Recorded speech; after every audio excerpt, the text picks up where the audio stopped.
スコットランドで働く夫を置いて、イースターホリデー真っ最中のポーランド・クラクフに一人でやってきました。ポーランドは国民の9割がカトリック信者と言われ、ヨーロッパの中でもキリスト教文化が強く残っている国。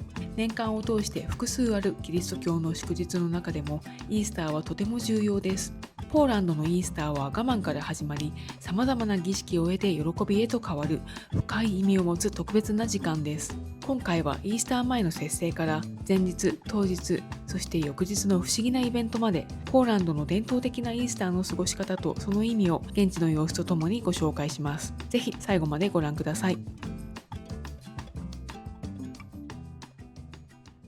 イースターって日本ではあんまり馴染みがないですよね。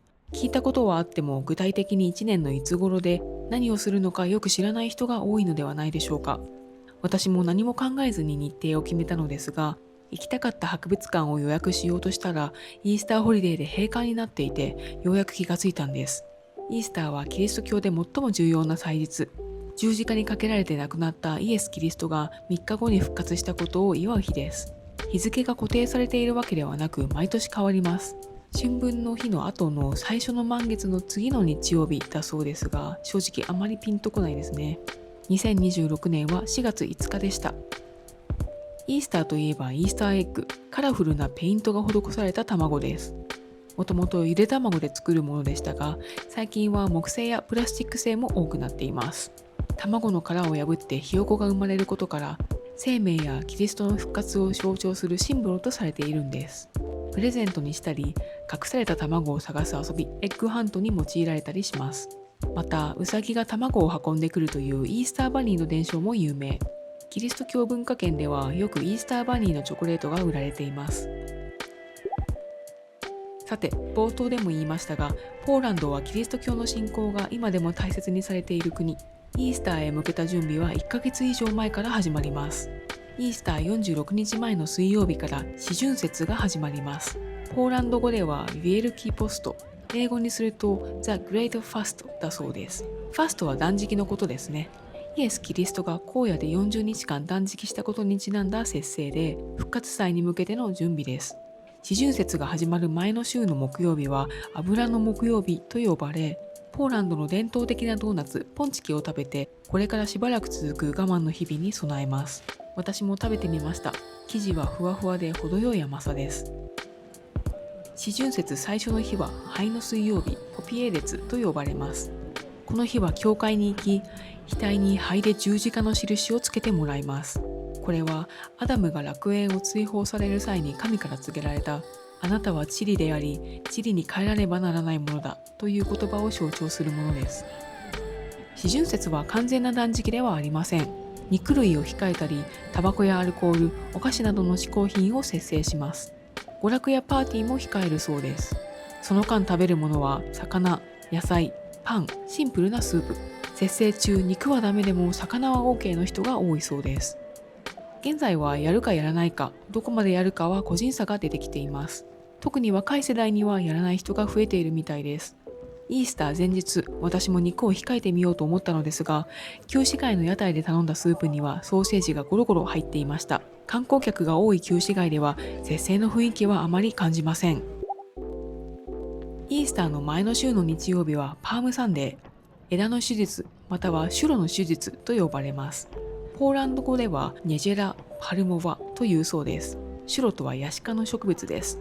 十字架にかけられる前の日曜日、布教活動の最後にイエス・キリストはロバに乗ってエルサレムに入場します。人々はイエスを歓迎し、シュロの枝で迎えました。ポーランドにはシュロの木が育たないので、猫柳やドライフラワーでシュロを模した枝を作ります。シュロは悪霊、雷、火事などから家や土地を守ってくれるお守りとされているそうです。ちなみにウィセという村では特に盛大に祝われるそうです。カラフルなシュロを作ってその出来を競い合うイベントが行われます。中には10メートルを超える巨大なシュロもあるんだとか。また、大体この頃から各地でイースターマーケットが開かれるそうです。クラクフにももちろんイースターマーケットがありました。木製の綺麗なイースターエッグや民芸品に小物、アクセサリーを売る店がたくさん並んでいます。お土産探しにも良さそうですね。食べ物の屋台もたくさん出ていて、まさにお祭りの雰囲気です。イースター期間中は旧市街周辺以外は特に休業中のお店が増えるので、マーケットで食事を済ませるのが楽しくていいかもしれません。イースター3日前の木曜日は聖木曜日、ヴィエルキ・チファルテックです。イエスが十字架にかけられる前夜、弟子たちと最後の晩餐を行った日です。この日は夕方に主の晩餐の夕べのミサが行われます。このミサで鐘が鳴らされるのを最後に、その後は復活祭前夜のミサまで鐘の音が完全に止まります。聖なる3日間、トリドゥム・パスハルネの始まりです。イエスは木曜日に弟子たちと共に最後の晩餐をし、金曜日に十字架にかけられ、日曜日に復活しました。つまり聖なる3日間はイエスの受難から死、そして復活までの道のりを象徴する期間なのです。イエスが十字架にかけられた金曜日はグッドフライデー、聖金曜日です。ポーランド語ではヴィエルキー・ピヨンテックだそうです。ポーランドでは休日にはなっていないのですが、お店は早く閉まることが多いです。聖金曜日に行われる儀式には、十字架の道行き、ドロガ・クシジョバがあります。イエスが捕らえられてから処刑されるまでの14場面の出来事に祈りを捧げるもので、教会の外で行われます。前を司祭たち、その後ろに信者たちが続いて歩きながら祈りを捧げます。教会によってはキリストや兵士の格好をした人たちが当時の状況を再現することもあるそうです。この儀式の他は人々は基本的には静かに過ごします。教会に特設されるキリストの墓へ赴き祈りを捧げる人もいるそうです。またイースターエッグや料理の準備を始める家庭も多いみたいです。イースター前日の土曜日は聖土曜日、ヴィエルカ・ソボタです。お店は休業中または早めに閉店するところがほとんど。クラクフの観光名所バベル城も閉館です。聖マリア聖堂も信者以外は入場不可でした。聖土曜日では教会で行う大きなイベントが2つあります。1つ目はシフエンツォンカと呼ばれます。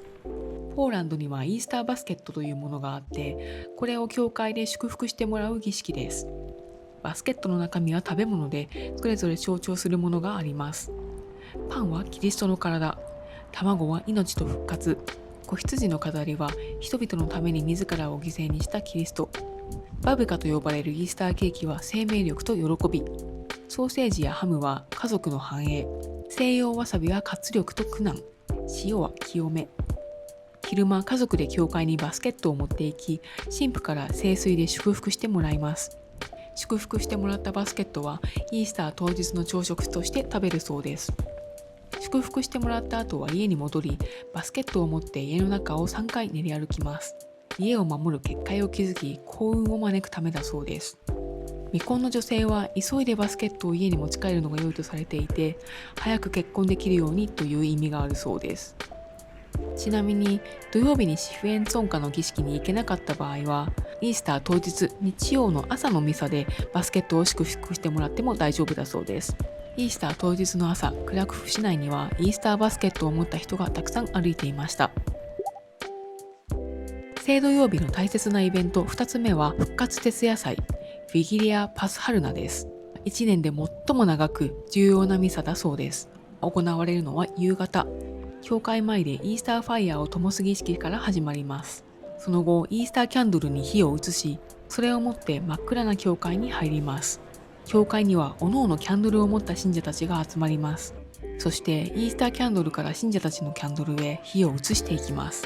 暗闇に包まれた教会に光が灯され広がっていく光景はきっと幻想的なんでしょう。これはミサのほんの始まりに過ぎず、その後聖書を朗読したり祈りを捧げたり、3時間にも及ぶそうです。教会に入れるのは信者だけ。観光客は残念ながら見ることはできません。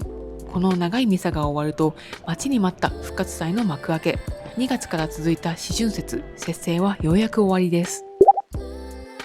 そしていよいよイースター当日、ポーランド語ではビエルカノツと言います。その1日は朝のミサから始まります。前日も夜ミサがあって、また朝からミサ。熱心な信者の方は教会に通い詰めですね。その後は家族で特別な朝食をとります。土曜日に教会で祝福してもらったイースターバスケットをみんなで食べるんです。この朝食、まずは家族でゆで卵を分け合うことから始めるそうです。おめでとうとお祝いの言葉を掛け合って卵を渡します。そしてバスケットに入っていた肉やケーキ、パンなどをお腹いっぱい食べます。イースターまで40日以上節制してきたので、きっとすごく嬉しいと思います。朝食の後は家族でゆっくり静かに過ごします。日中は親戚が集まり、豪華な料理を食べたり、おしゃべりをしたりしてのんびり過ごします。お店は閉まっているところがほとんどなので、必然的に家で過ごすことになるんでしょう。夜も同じように美味しい料理を囲んで家族で静かに過ごします。なんだか日本のお正月みたいですね。イースターバスケットの朝食はおせち料理みたいな役割に思えます。食材一つ一つに意味があるのもなんだか似ていますね。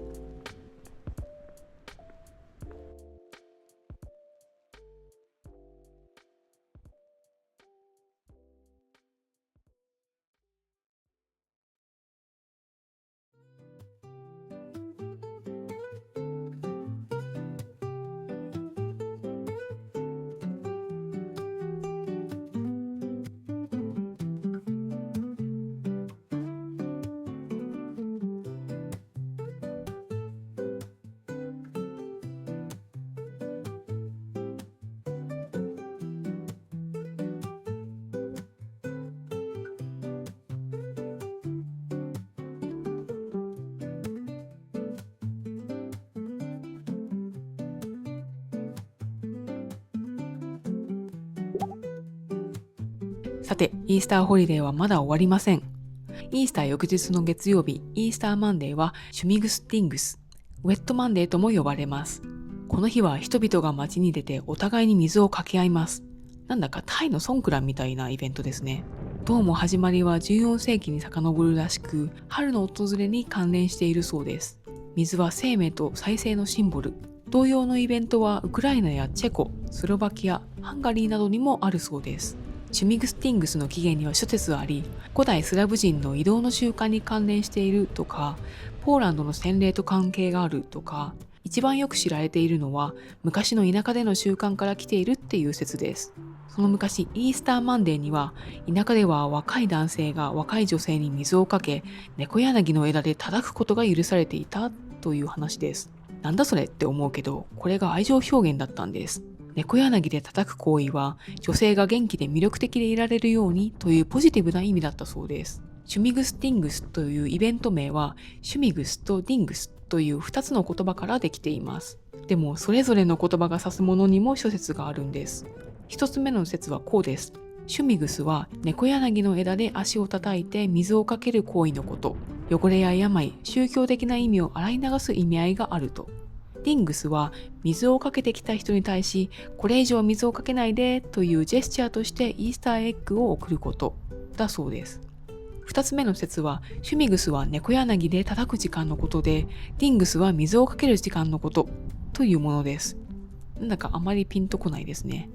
ともかくシュミグスティングスは伝統的には若い男性が未婚の女性に水をかけるイベントだったそうです。一昔前は早朝にまだベッドで寝ている女性に男性が水をかけて猫柳の枝で叩いたそうです。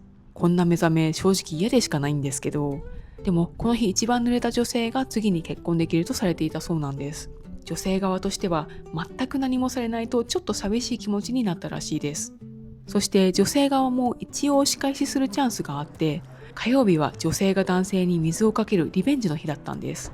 お互いちょっと気になっている男女がいたずらっぽいノリで水をかけ合っていやいや言いながら結局距離が縮まるっていう感じだったんでしょうか。今では年齢や性別は関係なく誰もが参加できる水かけイベントになっています。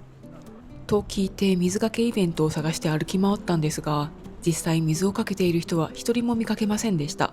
どうやら水かけは午前中にスタートしてだいたい昼過ぎには終わるらしく、午後13時頃の街は至って平和でした。水をかけている人はおろか、水で濡れてる人もいません。もっと早く来るんだったと後悔。4月頭のポーランドはまだ涼しいし、濡れたくない人は巻き込まず仲間内でパパッと終わらせるんでしょうか。どっかの国の噴水の濁った水を汲んで朝から晩まで誰彼構わずかけまくる祭りとは大違いです。